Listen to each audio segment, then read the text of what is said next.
அடுத்தப்புறமா என்னன்னு பார்க்கலாம். இப்போ விஜய், காவேரி, குட்டி காவேரி எல்லாரும் பார்த்தீங்கன்னா கோவிலுக்கு போயிட்டுருக்காங்க. விஜய் வந்து தன்னை காரில் ஒரு மாரி பார்த்ததையே காவேரி யோசிச்சுட்ருக்காங்க. கோவிலும் பார்த்தீங்கன்னா ஒரு மாரி பார்த்துட்ருக்காரு.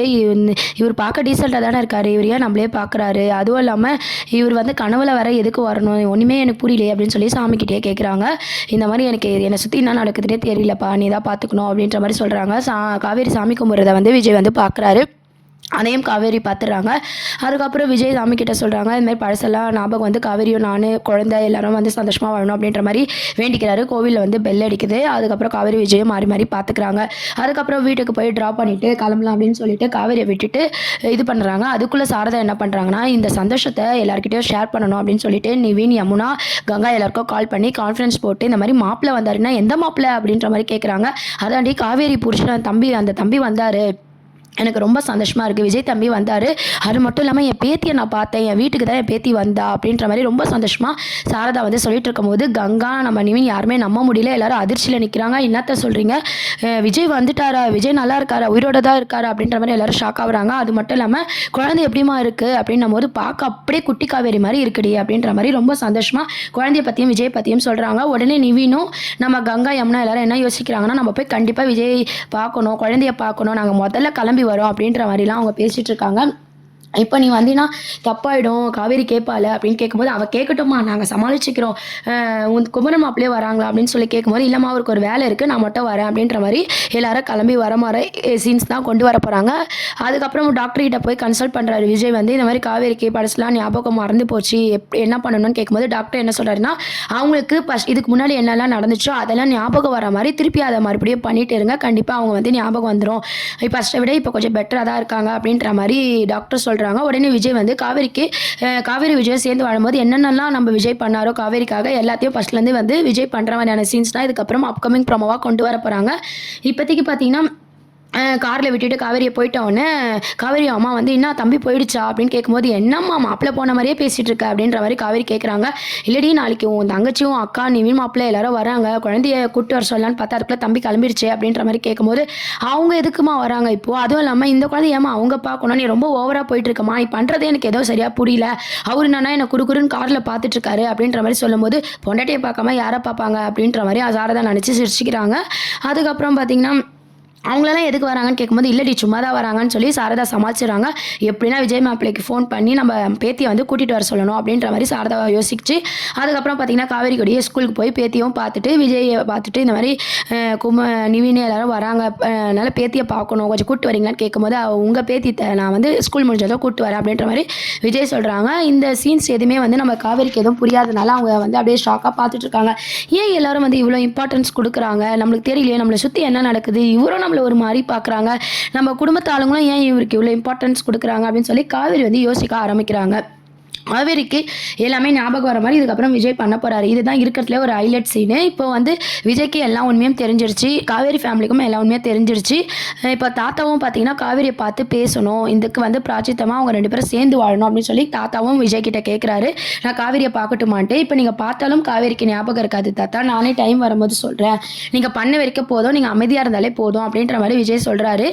நீ ஏதோ மறக்கலையாப்பா, நாங்கள் பண்ணதெல்லாம் நீங்கள் ஏதோ மறக்கலையா அப்படின்னு சொல்லி சித்தி கேட்குறாங்க. உடனே சித்தப்பா என்ன யோசிக்கிறாருன்னா, இவங்க 2 பேரும் பழையபடி சேர்ந்துட்டுன்னா அவ்வளோதான் போலயே, இதை முதல்ல நம்ம சம்மதிக்கு தெரிவுபடுத்தணும் அப்படின்ற மாதிரி பசுபதியை யோசிக்கிறாரு.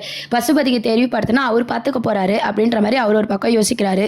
அப்புறம் பார்த்து பசுபதிக்கு வந்து அவர் வந்து கால் பண்ணி சொல்கிறாரு, இந்த மாதிரி காவேரிக்கு பழசில் ஞாபகம் இல்லைன்ட்டு நீங்கள் ரொம்ப சந்தோஷப்பட்டீங்க இல்லையா, இப்போ விஜய்க்கு எல்லா உண்மையாக தெரிஞ்சு விஜய் அடிக்கடி போய் காவேரியை பார்க்குறான், இது மூலமாக விஜய் காவேரி சேர போகிறாங்க சம்மந்தி அப்படின்னு சொல்லி பசுபதி கிட்ட சொன்னேன்னா பசுபதி வந்து ரொம்பவே ஷாக் ஆகிடுறாங்க. என்னடா போனால் போதுன்னு விட்டுட்டா இவங்க மறுபடியும் சேர போகிறாங்களா, நான் இருக்கிற வரைக்கும் அது மட்டும் நடக்காதுன்னு சொல்லி எப்பவும் போல் பசுபதி டைலாக்லாம் விட்டுட்டு என்ட்ரி ஆக்க போகிறாரு. இப்போ கங்கா, யமுனா, நம்ம நிவின் எல்லாருமே வந்து ரீஎன்ட்ரி கொடுக்க போகிறாங்க. ஏன்னா அங்கங்கே ஒரு ஊரில் இருந்தாங்க, காவேரி குழந்தைய பார்க்கணும், விஜயை பார்க்கணும்னு சொல்லிட்டு எல்லாரும் ஒரே இடத்துல வந்து சந்திக்கிற மாதிரியான சீன்ஸ் தான் அப்கமிங்காக கொண்டு வந்திருக்காங்க. அது மட்டும் இல்லாமல் குமரன் பற்றியான சீன்ஸ் தான் வந்து ஷூட்டிங் ஸ்பாட்டில் போயிட்டுருக்கு, அவரே வந்து கண்டினியூ பண்ணுற மாதிரியான அப்டேட்ஸும் வந்திருக்கு. கூடிய சீக்கிரம் பார்த்தீங்கன்னா குமரனையும் வந்து காட்ட போகிறாங்க, அதுக்கான அப்டேட்ஸ் வந்தது, அடுத்த ப்ரோமோலையும் காட்டுற மாதிரியான அப்டேட்ஸ் தான் வந்திருக்கு. அதுக்கப்புறம் பார்த்தீங்கன்னா நர்மதா வந்து காலேஜில் படிச்சுட்டு இருக்காங்க இல்லையா, அவங்களோட லவ் ட்ராக்கும் இந்த சீரியலை கொண்டு வர போகிறாங்க. எல்லாருக்கும் மேரேஜ் ஆகிடுச்சு. அடுத்து நர்மதா அப்படின்ற மாதிரியான அவங்க லவ் ட்ராக்கும் கொண்டு வந்து கொலாப்ஸாக பார்த்தீங்கன்னா எல்லாருமே வந்து எல்லாரோட சீன்ஸாக கொண்டு வந்து டேரக்டாக மூவ் பண்ணியிருக்காரு. இப்போது விஜய் காவேரியோட லவ் சீன்ஸும் அடுத்து வரப்போது. நம்ம விஜய் வந்து ஃபஸ்ட்டு என்ன பண்ணார், காவேரியை லவ் பண்ணார், எப்படிலாம் லவ் பண்ணார் அப்படின்றத காவேரிக்கு ஞாபகப்படுத்துகிற மாதிரி ஃபஸ்ட்லேருந்து லவ் பண்ண போகிறாரு. காவேரியை ரசிக்க போகிறாரு. இது எல்லாமே காவேரி தப்பாக புரிஞ்சுக்கிட்டு, இன்னும் இவர் நம்ம நல்லவர் நினச்சா இவர் இப்படி வழிகிறாரு அப்படின்ற மாதிரி காவேரி தப்பாக புரிஞ்சுக்க போகிறாங்க. ஆனாலும் காவேரிக்கு விஜய்ன்ற பேரை கேட்டாலும் கனவுல வந்த பர்சன்றது நல்லாவே தெரியுது. ஆனால் அவர் உங்களை சுற்றி ஏதோ நடக்குதுன்றத மாதிரி அடிக்கடி யோசிக்கிறாங்க. ஆனால் யாரும் நம்மக்கிட்ட ஏதோ மறைக்கிறாங்க அப்படின்ற விஷயத்தையும் வந்து நம்ம காவேரி வந்து புரிஞ்சுக்கிறாங்க. இந்த மாதிரியான ஒரு சீன்ஸ் தான் கொண்டு வர போகிறாங்க. அதுக்கப்புறம் அம்மாவும் கேட்குறாங்க விஜய்கிட்ட, என்னப்பா நீ ரொம்ப சந்தோஷமாக இருக்கீங்க, இத்தனை நாள் இருந்ததை விட ரொம்ப சந்தோஷமாக இருக்கீங்க அப்படின்னு கேட்கும்போது, நீ எத்தனை நாள் அம்மாவை கேட்டுருந்த அப்படின்னு சொல்லி விஜய் சொல்கிறாரு. ஆமாப்பா, நான் தான் எங்கள் அம்மாவை பார்க்கவே இல்லையேன்னு சொல்லிட்டு உங்கள் டீச்சரை நீ அம்மாவாக நினச்சிக்கோ அப்படின்ற மாதிரி விஜய் சொல்கிறாரு. என்னப்பா சொல்கிறீங்க அப்படின்னும் போது, இல்லைம்மா டீச்சர் உன்னை நல்லா பார்த்துக்கிறாங்களா, அதனால் டீச்சரை உங்கள் அம்மாவாக நினச்சிக்கோ அப்படின்ற மாதிரி விஜய் சொல்கிறாங்க. சரிப்பா அப்படின்ற மாதிரி அம்முவும் வந்து கேட்டுக்கிறாங்க. ஸ்கூலுக்கு போனோன்னா இந்த விஷயத்தெல்லாம் பார்த்தீங்கன்னா காவேரி கிட்ட அம்மு சொல்லும் போது, இவர் எதுக்கு இதெல்லாம் சொல்கிறாரு அப்படின்னு சொல்லிட்டு ரொம்பவே ஷாக் ஆகுறாங்க. இதில் ஏதோ ஒரு விஷயம் இருக்குது, நம்ம கண்டுபிடிச்சே ஆகணும்னு சொல்லிட்டு நிவின் கிட்டேயும் போய் வந்து நம்ம காவேரி கேட்குறாங்க. நிவின் எல்லாரும் வந்து விஜய் பார்க்க வராங்க இல்லையா, அப்போது நிவின் கிட்ட நான் அவங்ககிட்ட தனியாக பேசணும் நிவின் அப்படின்னு சொல்லிட்டு நிவின் கிட்ட பேசுகிறாங்க. இதை யமுனாவும் பார்த்துட்டு இருக்காங்க. ஏன் அவருக்கு எல்லாரும் வந்து இவ்வளோ இம்பார்ட்டன்ஸ் கொடுக்குறீங்க, அந்த குழந்தைக்கு ஏன் எல்லாரும் இவ்வளோ இம்பார்ட்டன்ஸ் கொடுக்குறீங்க அப்படின்னு சொல்லிட்டு எல்லாரும் கேட்கும்போது நிவினும் வந்து சமாளிக்கிறாங்க. ஏன்னா இப்போது காவேரிக்கு பழசெலாம் ஞாபகம் வந்தால் காவேரி உயிருக்கே ஆபத்துன்றதுனால எல்லாரும் சமாளிக்கிறாங்க. அதுக்கப்புறம் நிவினும் விஜயும் ஆன மீட்டிங் சீன்ஸும் வந்து அப்கமிங் ப்ரோமோவாக கொண்டு வராங்க. நிவின் ரொம்ப சந்தோஷமாக வந்து பார்த்துட்டு இருக்காங்க. விஜய் ரொம்ப சந்தோஷமாக பார்த்துட்டு இருக்காங்க. எவ்வளோ பெரிய முட்டாளாக இருந்திருக்கும், 5 வருஷம் நீங்கள் இல்லவே இல்லை, நாங்கள் நினச்சி வாழ்ந்துட்டு இருக்கோம், உங்கள் வீட்டில் சொன்ன பொய்யை நம்பிட்டு இருக்கோம் அப்படின்ட்டு நிவின் சொல்கிறாரு. உடனே விஜய் என்ன சொல்கிறாருன்னா, எங்கள் வீட்டில் பண்ண தப்புக்கு நீங்களும் பாதிக்கப்பட்டிருக்கீங்க, எல்லாருக்கிட்டையும் நான் மன்னிப்பு கேட்டுக்கிறேன். ஆமாம், குமரன் எங்கே அப்படின்ற மாதிரி விஜய் கேட்குறாரு. இதுக்கப்புறம் தான் குமரன் என்ட்ரியை வந்து சீரியலில் வந்து என்ட்ரி பண்ண போகிறாங்க.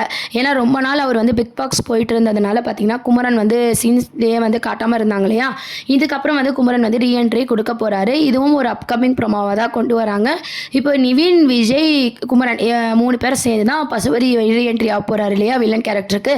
அவங்களுக்கு திருப்பியும் அந்த மகாநதி ஃபஸ்ட்டு அந்த சீன்ஸ் எல்லாம் திருப்பி வரப்போகுது. என்னன்னா விஜய்க்கு எல்லாமே தெரியும், காவேரிக்கு வந்து எந்த விஷயமும் தெரியாது. இதை எப்படி காவேரி வந்து ஃபேஸ் பண்ண போகிறாங்க, அவங்க பசுபதி கிட்ட இருந்து காவேரியை விஜய் எப்படி காப்பாற்ற போகிறாரு, இந்த மாதிரியான சீன்ஸை தான் இதுக்கப்புறம் வரப்போகுது. நடுவில் பார்த்தீங்கன்னா விஜய் காவேரியோட லவ் சீன்ஸும் டேரக்டர் வந்து மூவ் பண்ண போகிறாங்க. ஏன்னா அப்போ தான் பார்த்தீங்கன்னா கொஞ்சம் போரிங்காக இல்லாமல் பார்க்க ஒரு இன்ட்ரெஸ்டிங்காக வந்து சீரியலை வந்து மேக் பண்ணிட்டு போவாங்க.